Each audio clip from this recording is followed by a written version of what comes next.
සියලු දෙනාම සාදරයෙන් පිළිගන්නවා තවත් ඉන්ටරෙස්ටිං PC build වීඩියෝ එකකට. ටිකක් විතර එක්ස්පෙන්සිව් හයි පර්ෆෝමන්ස් build එකක් තමයි අද මම ඔයාලට අරගෙන අවිල්ලා තියෙන්නේ. මුලින්ම කියන්න ඕනේ මේක මම වෙන කෙනෙක්ට කරන PC build එකක් නෙමෙයි, මේක මගේ personal workstation upgrade එක. මගේ ඉදිරි වැඩවලට ගන්න main workstation එක විදියට අපි මේ ගැන කතා කරන්නම ඕනි. ගොඩක් අයට PC build කරන කෙනෙක් උනාට COVID එකත් එක්ක මටත් ගොඩක් කාලයක් ඉවසගෙන බලන් ඉන්න උනා build එකට හරියන parts ටික එකතු කරගන්න. අන්තිමට ඔන්න දැන් තමයි PC එක enjoy කරන්න හම්බ වෙන්නේ මාස 8කට වගේ කාලයකට පස්සේ. ඔයාලා දැන්ටමත් දන්නවා RuwanTech YouTube channel එක ලංකාවේ number 1 PC related YouTube channel එකක්. ගොඩක් videos ඉස්සරහට එන්න තියෙනවා. ඒක නිසා channel එක subscribe කරලා notifications on එකේ තියාගන්න.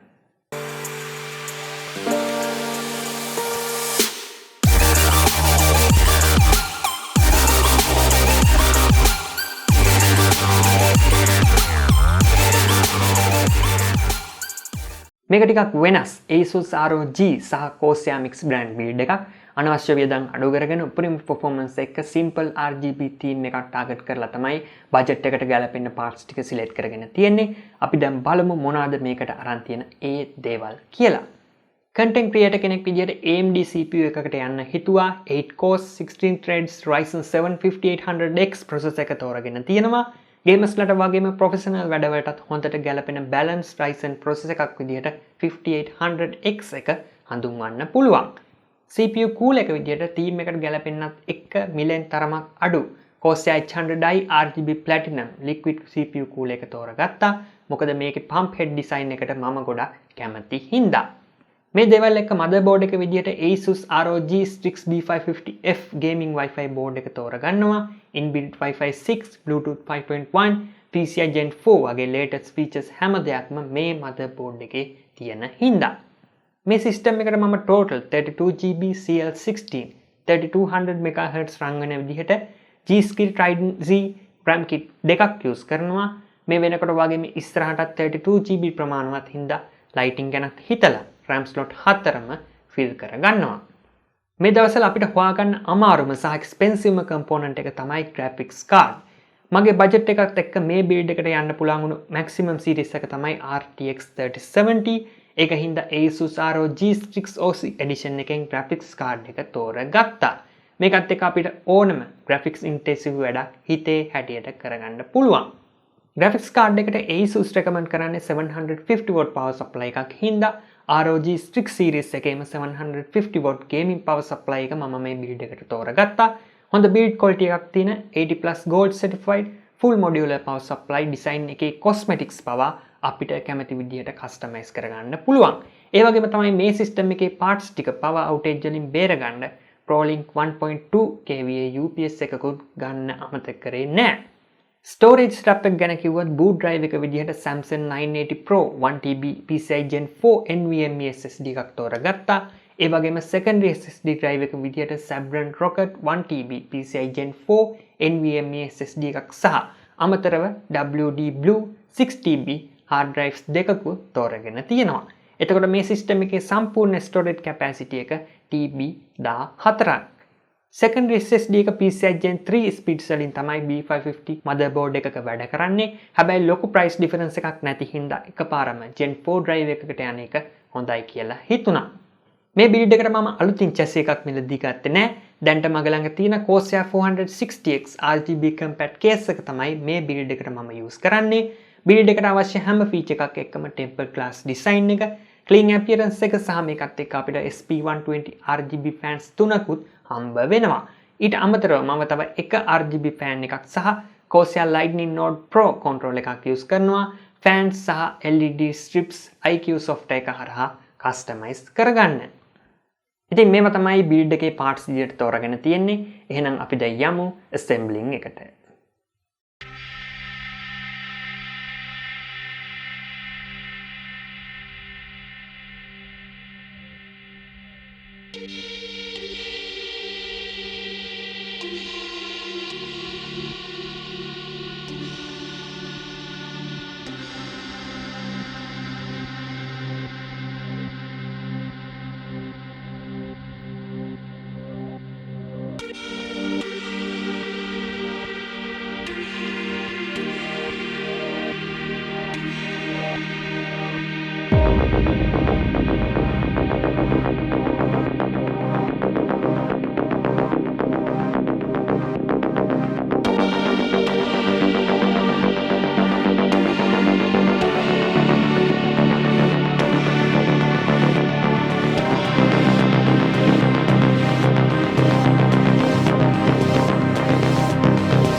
මේ විදිහට තමයි මගේ dream PC build එක සිද්ධ වුණේ.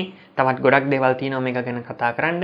configuration එක උනේ කොහොමද? rendering gaming benchmarks, මගේ user experience එක, මම කොහොමද මේකෙන් වැඩක් ගන්න වගේ දේවල් ඉස්සරහා වීඩියෝස් වලින් මම ඔයාලා එක්ක share කරගන්න බලාපොරොත්තු වෙනවා. ඉතින් මේ වගේ powerful system එකක peripherals ගැන කතා නොකරම බෑ. 4 display setup එකක් තමයි මම arrange කරගෙන තියෙන්නේ. main output monitor එක විදිහට 4K resolution තියෙන 28 inch monitor එකක් තමයි පාවිච්චි කරන්නේ. ඒකම editing වලදී previews සහ color correction වලට 22 inch IPS monitor එකකුත්, streaming සඳහා 22 inch gaming monitor එකකුත් එක්ක triple monitor setup එකක් තමයි හදාගත්තේ. monitors තුනට තවත් වෙනම East 1.2 kVA UPS එකකුත් පාවිච්චි කරනවා. ස්ටුඩියෝ එකේ වැඩවලට පහසුවක් වෙන්න wall mount කරපු 32 inch TV එකකුත් පාවිච්චි වෙනවා. ඊට අමතරව Asus Server Series එකේ keyboard එක සහ mouse එකත් එක්ක Corsair Void Elite headset එකක්, Logitech C922 1080p webcam එකක්, Fantech RGB mousepad එකක් සහ RGB headphone stand එකකුත් පාවිච්චි කරනවා. ඉතින් මේ වගේ PC build එකක් ඔයාලටත් කරගන්න අදහසක් තියෙනවා නම් මාව contact කරන්න. විස්තර හැම දෙයක්ම video description එකේ තියෙනවා. මේ වීඩියෝ ගැන ඔයාලගේ අදහස් පල්ලෙහා comment section එකේ දාන්න. ඒ වගේම RuwanTech YouTube channel එක subscribe කරලා නැත්නම් අනිවාර්යයෙන්ම subscribe කරන්න. තවත් අලුත් වීඩියෝ එකකින් අපි ආයෙත් ඉක්මනටම හම්බෙමු.